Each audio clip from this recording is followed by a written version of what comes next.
sit down. Feet wide, and sit down. And don't sit way back in the back, come on.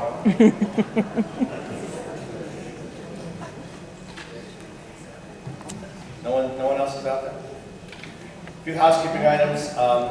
When this is over, all the students, I use that, well, we're 58. Some of them are 59. We're to leave. We're to leave the building and go. Faculty are going to stay and have their reunion, their 42nd reunion.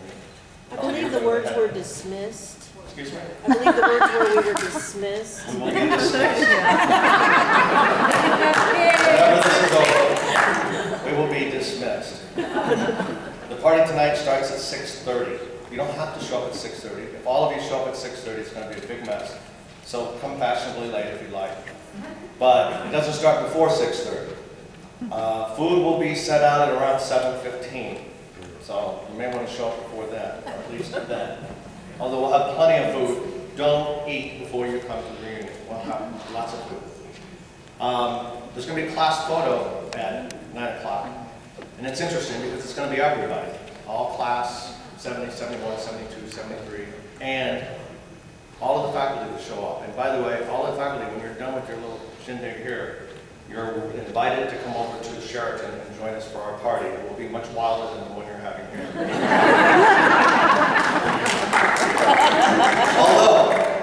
Although, you all have the privilege of watching Mr. Poplo's multimedia presentation. You guys remember the 3 slide carousels? Still doing it. It's amusing. He hasn't discovered the iMac or the PowerPoint. Wear your name tags. Your name tags are your ticket to get in. Otherwise, you just have to pay us again. You don't want to pay twice. So wear your name tags. Plus, it helps us to know who the hell you are. Richard, name tag is supposed to be on the right. The name tag is supposed to be on the right. That's what we were told. Name tags, I was seeing if anybody was paying attention. I don't know how bad the traffic on I-435 is going to be tonight. There's a lot of construction. They're going to be closing at some time. I don't know when. 8 o'clock. Just to be safe, go over to 35, 69 Highway South to College Boulevard, and then go east on College to the Sheraton, and you won't have any trouble, I hope. Anything else?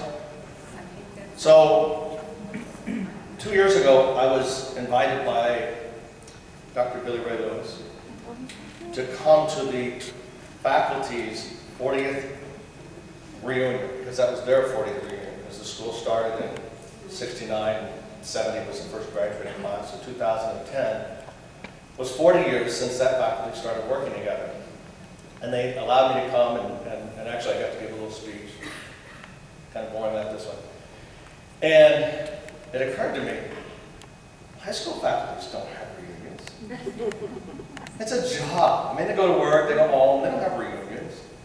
And yet, they were having a reunion, and they had so much fun. They had another one the next year, their 41st reunion. And then they're having one in about a half an hour, their 42nd reunion. And it's crazy. I think that's a testimony to a working environment that somebody created, and it also proved to be a great environment for us as well. I'm going to invite him up here in a minute. You don't have to listen to me anymore. But before I invite him up here, I want to recognize 4 people, and tonight when you see them, tell them thank you, because they've done a tremendous amount of work for several years now. Dennis McDaniel, wherever he is, Matt.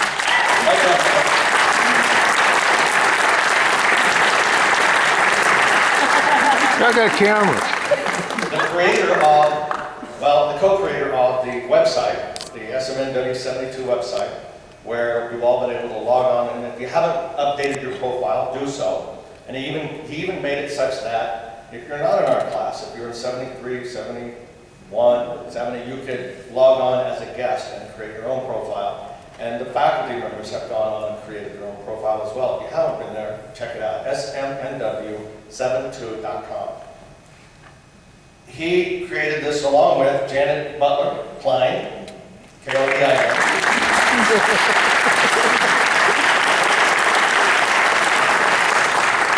And the person who's done a lot of work on this reunion, and did the name tag, is that cool or what? Cindy Dubert, she left to actually go do some more work for what's going to happen tonight. So when you see Cindy tonight, tell her thank you.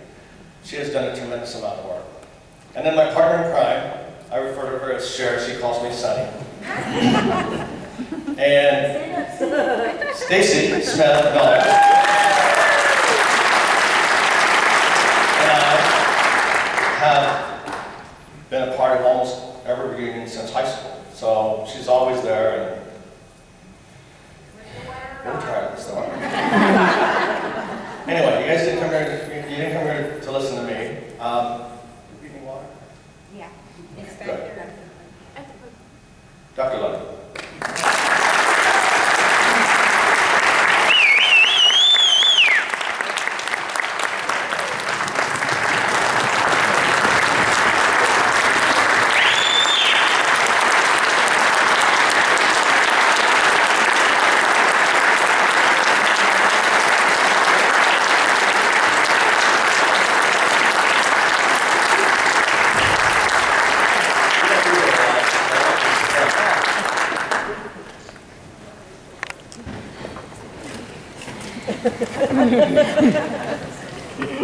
Hello. Hello. Wow, what an occasion. I just can't believe it. 40 years. When Richard told me that you'd all invited me and Cindy to come, I got to thinking about this is going to be the toughest talk I've ever given, because there's so much stuff that we did in 3 years that many districts would take 10 at least to get done what we did here. So I put together some things to identify, to kind of reflect back on the history of the district. Can everyone hear the back? Okay? Okay. Well, I want to add Cindy's and my thanks to the steering committee. He's already identified you. And what amount of work you've done is amazing. Richard Boyer has been a jewel in contact with us, and he has just kept me and Cindy totally informed of everything going on. And while I'm there, I want you to meet Cindy, my wife. If you have not met her today, where is she? Okay.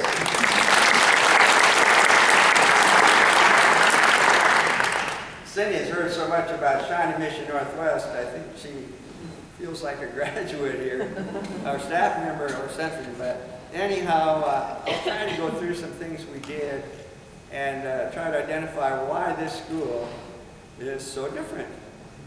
And it is different, and it was different, and it always will be different because of how it was founded. Dr. Arzell Ball was superintendent of schools. He now lives in Arlington, Texas, and he would have been here, except they're down in Alabama on vacation. But he was a very unique superintendent of schools who knew what education should be about, and it wasn't in the district yet. And one of the things they told me when they called me was, we don't want another high school like the other high schools. We want this one to be different. And it was so nice during our process that no one could say this is how we used to do it. If somebody did that, we'd have to correct them because nobody here knew what we were doing and what we were going to do. So it was like a blank slate, and so we had chances to sit down and write on it what we were going to do. And I was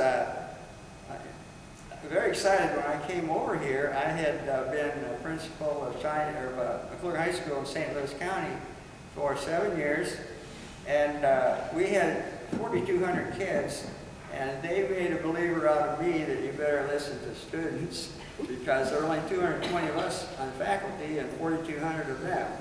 So I learned early on that I had made some mistakes in my career about being a decider of things. And I had a chance to meet with the students each week and talk about what is it that we need to do differently, because that was a rough time. If you have read the history, you'll know that those years, when those kids were growing up, they were reacting against the establishment and had no mercy for anybody who was in charge. So it was a real challenge. But anyhow, I have tried to figure out in my life how things happen, and I think there's a certain amount of fate. I have to feel that our lives in many ways are laid out for us long before we get to that particular spot. I had been at McClure High School, and we had just a fantastic high school. It was a dream come true for a large suburban school. And so I was in my office one day, and I was getting kind of, I'd like to create some more stuff and do some more things. And the phone rang. And it was Dr. Gene Tilley, who was the personnel person here in Shawnee Mission. And he said, we want you to come over and see what's going on here, and we're building a school in the cornfields of Shawnee. That's pretty So I thought, well, that ought to be unique. So I came over here, and I was totally blown away with what was being planned for this school. And I didn't know anything about it, except I had some floor plans. And I came over here, and Dr. Wall met me, and he said, we want you to come over here and do some of the things you did over at McClure High School. So I said, well, I think I will. And so I came over here, and we had so many people here helping us get started. Bonnie Rapp, Will Trout, and Bill Vick were two of the key people who pulled students and faculty together and started planning things, got the school colors and the cougar. And by the way, one of our staff members was so wrapped up in the school, he bought a cougar colored orange and drove it here. And I don't blame where you put it, but I was so impressed with him that I brought him over from McClure to help us here at Shawnee Mission.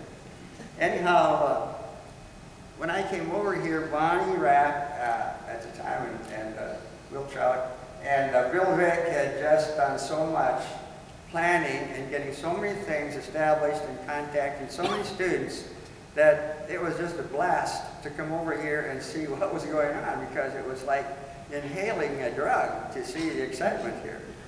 Anyhow, I came over here, and Bill Vick brought me up to date on what was going on. I did have a chance to select a lot of the teachers, and so it was a family.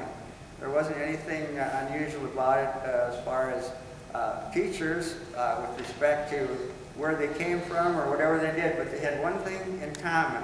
They wanted the chance to use their creative talents to teach and do the things that they've always wanted to do but never been able to do it.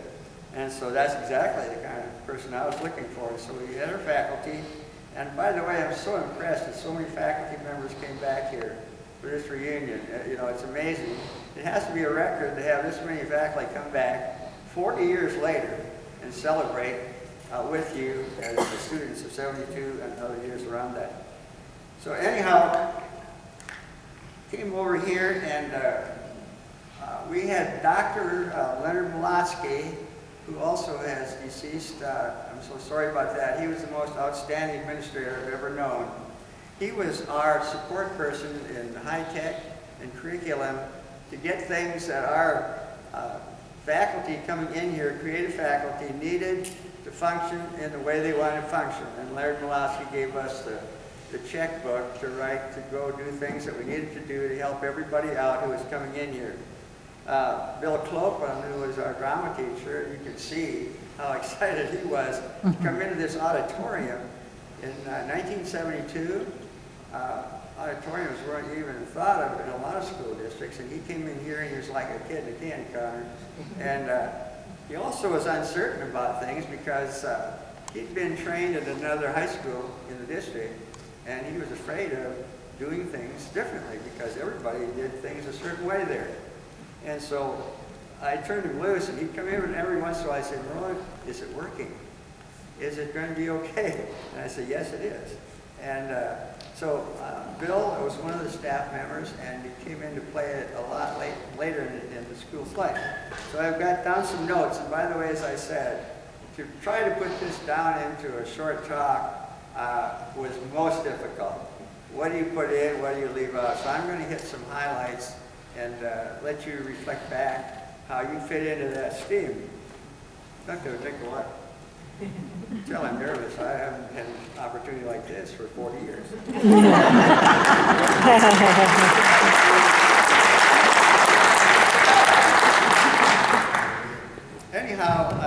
got the school going, and people said, well, what's going on over there? Why is everybody so jacked up about Northwest? We're China Mission East, West, South, North. We've been here, and we're top schools. And you know, they used to check with each other's principal to see what was happening, and so everything was pretty much identical, carbon copies. And Dr. Ball told me just before I left his office, he said, "I do not want another high school that's just like the ones we have." And of course, I was delighted to hear that, but we weren't real popular, as you can understand, with the other schools.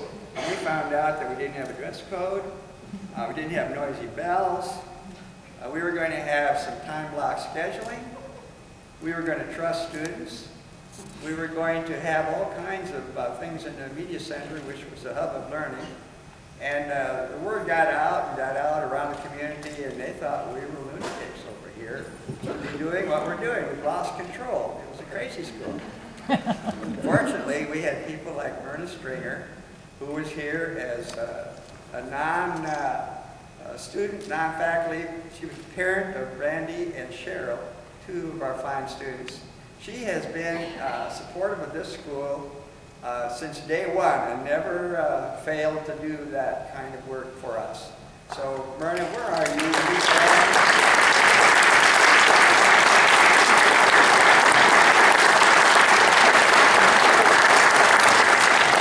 She was the kind of person you need when you're starting a new school like this. You need some people who are parents who represent the level-headed people around us. And she was just magnificent. Of course, Cheryl was a cheerleader, and Randy was a top student leader, so we had a lot of fun.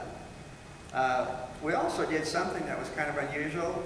Usually there was a student council in schools, and we decided if this was going to be a partnership between students and faculty, we needed to have faculty and students sit down together and develop this program together, the philosophy, what we're going to do for programs. And so it was definitely a student-faculty partnership, and we changed it to student-faculty government. And Crystal Bick was president of Student Council, and she was instrumental in helping us get the school headed in a different direction, and it was a change. Because faculty were wondering about sitting down next to students in student government and having an equal voice.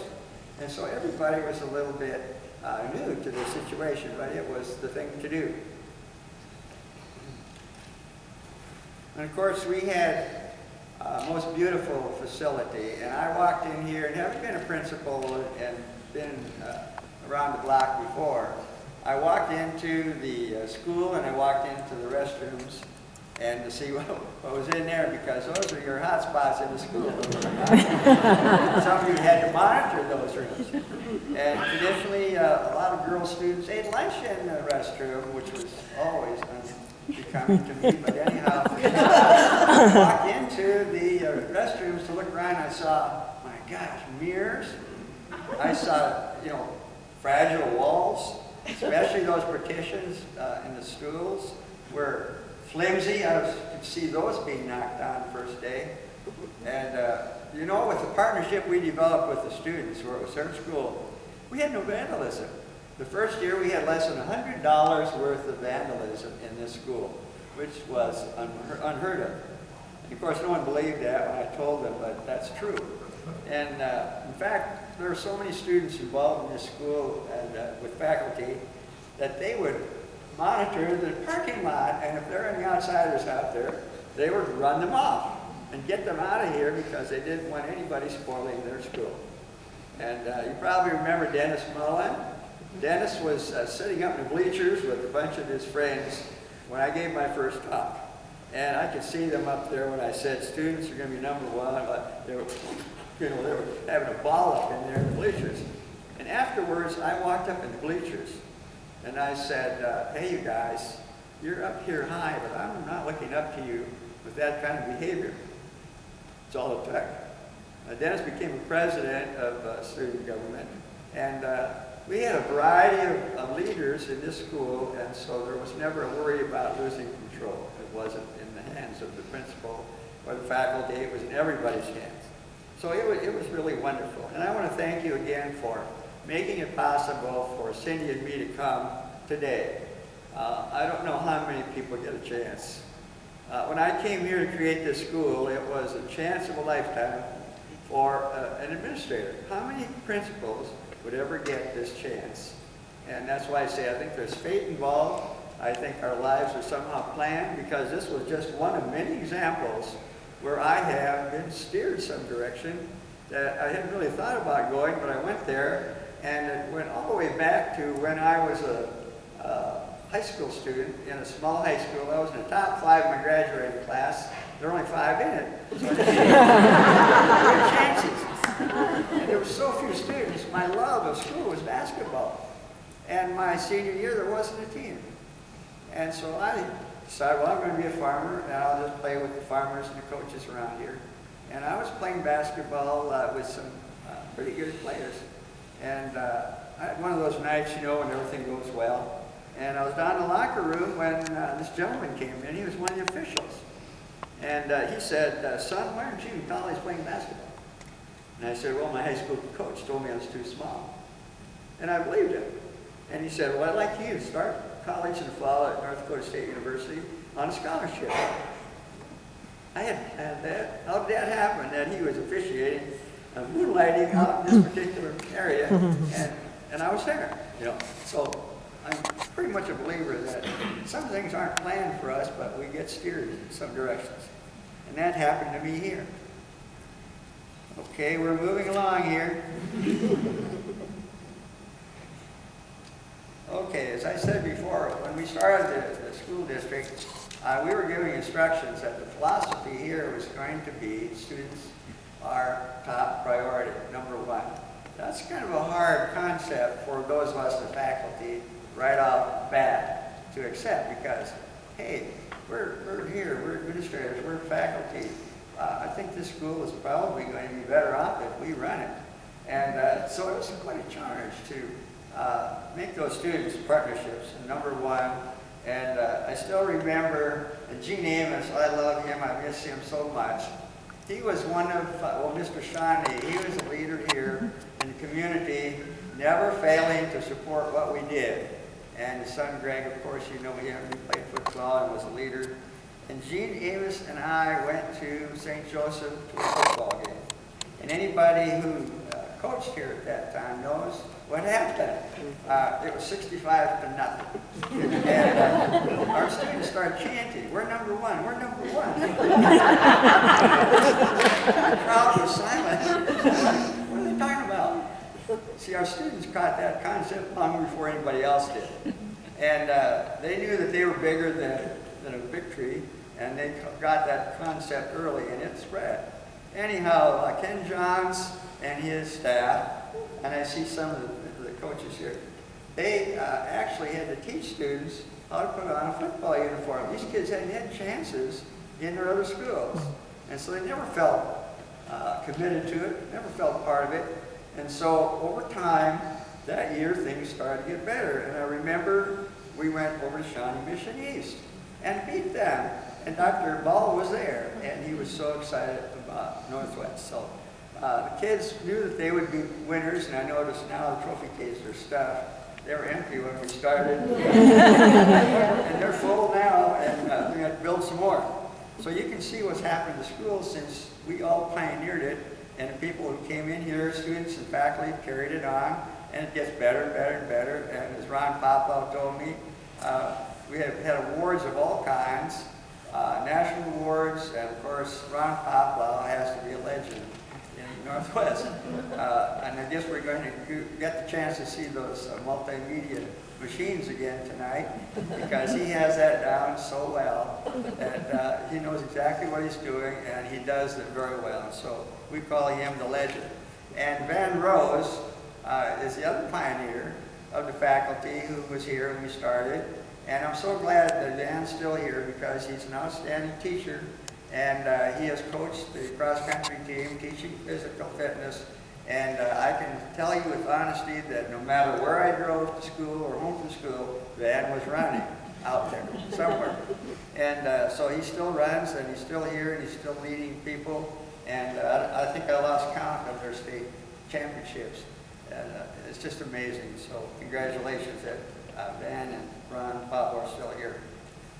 And then the other thing was, we had student center out there, student commons. We got rid of study halls, and the reason we did that was because in philosophy and education, who do we have study halls for? You know, try to control the school, get those kids in study halls so they don't have any free time to be roaming around the student commons or whatever. And so we said, we're not going to have study halls unless somebody wants one. And of course, not many wanted one. But that was a concept that really was subtle.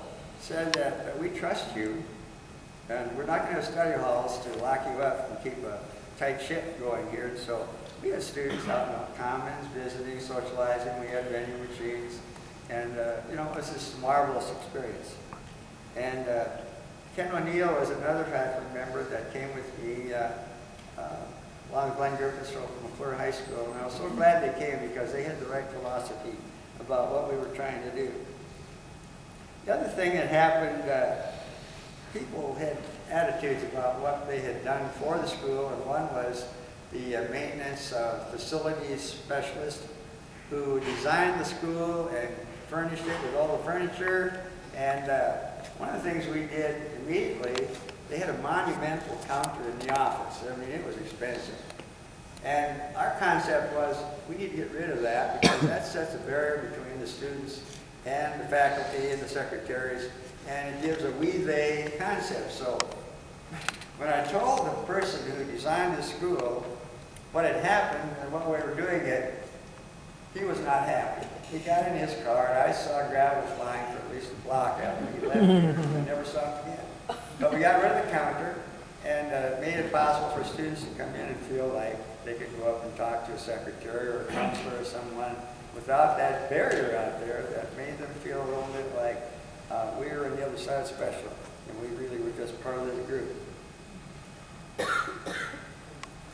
We're approaching the end, so hang on now. There's so much, as I told you, there's so much to do, so much to write about. Because the school was unique, we didn't get in here until must have been Christmas time the first year. We shared Trail Ridge Junior High, and our faculty started with their meetings over in Trail Ridge and started for school over there. So we had double shifts with Trail Ridge, and it was quite an unusual start. We would have faculty meetings, and then Trail Ridge would go into their classes. And a rare thing happened to me one day after faculty meeting. I was driving down the street, and all of a sudden a car came off the side street and T-boned me right in the passenger side of the front seat. And so I jumped out, and it turns out it was one of our students who had skipped school. He'll remember all his life. He and his girlfriend had gotten into a fight. And he was speeding down a cross street, and I was on the main street, and he was so upset and angry he didn't stop. And so that pretty much took care of that car that Carl Lord used to take his students and auto mechanics and fix up. But I sold it for $25 to someone who wanted it, and I thought, well, good, this student, I knew the student was. He wants it to fix it up and, you know, have a cheap car. I think I sold it for 25 bucks. And about 6 months later, the police called me and said, we found your car down in the woods with bullet holes in it. And I said, that's not my car, I sold it to a student. And he said, well, they're using it for target practice. And so I guess you don't care about it. I said, no, I don't. And it was one of those things that don't, you know, they don't happen real often, but these things like students skipping school and running into principal, I'm sure that doesn't happen. And I don't remember his name right now, but he was about as shocked as I was when we decided we knew each other. And he said, oh, here's what happened. Okay, we're approaching the end, my friends. We've got so much to say to you. Oh yes, and of course the Shawnee Mission Northwest website. That is one of the best things I've seen. And our two students who created it have already been identified. And so that is something that has really helped us keep in touch. And if you haven't used it, It's wonderful to use because you can find out so much about other teachers and students and where they are and other classes. And so congratulations to those two students, Dennis McDaniel and Janice Butler Klein. Basically put that together, even though one's in Texas and one's in Utah. They were able to pull that off and got a lot of help from students here and former students here. But that is quite an achievement. You don't find that in very many high schools that I've ever heard of. Okay, I'm going to get down to the end here, and one of these areas my wife Cindy created for me because it summed up what I wanted to say at the end. First thing I want to say was that 40 years, you have seen many changes. And I had written this a little different, but that's true. You've seen many changes in 40 years, and I was thinking earlier to dwell upon some of the hurdles that you probably faced, and Cindy said, no, let's be positive about those 40 years. We know everybody has been through some good times and some bad times. But you've seen a lot of changes in your 40 years, and not one of you in here probably has had the same experience in your 40 years as someone else. There's so many things that can go right, so many things that go wrong, and so we never know how fragile our lives really are. And so the living a day at a time is really valuable. And she advised me, and I agree with this completely. She said, we have one thing in common here that no one can take away from us, and it's one of the things that hasn't changed, and it is constant, stays the same, and that is we are all together as a family. We have 40 years to reflect upon all of the wonderful things that happened here. So we are a family, and no one can take that away from us. And the final thing here was that we spent those years together.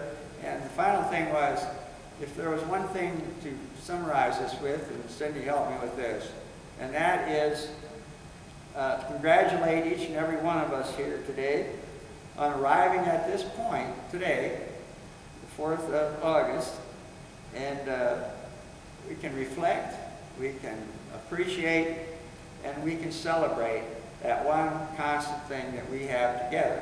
So I say, salute to all of us. Thank you.